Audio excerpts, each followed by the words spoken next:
પંચમહાલ જિલ્લામાં સ્થાનિક સ્વરાજ ચૂંટણી અંતર્ગત વહેલી સવારથી જ મતદાન મથકો પર મતદારોની ભારે ભીડ જોવા મળી હતી।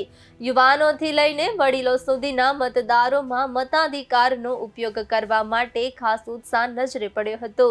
મતદાન પ્રક્રિયા દરમિયાન તમામ મતદાન મથકો પર શાંતિપૂર્ણ માહોલ રહ્યો હતો અને કોઈ પણ પ્રકારની અનિચ્છનીય ઘટના સામે આવી હતી। મતદાન માટે તંત્ર દ્વારા યોગ્ય વ્યવસ્થાઓ કરવામાં આવી। લોકશાહીના આ મહાપર્વમાં પંચમહાલના મતદારોએ ઉત્સાહભેર ભાગ લઈને પોતાની જવાબદારી નિભાવી હતી।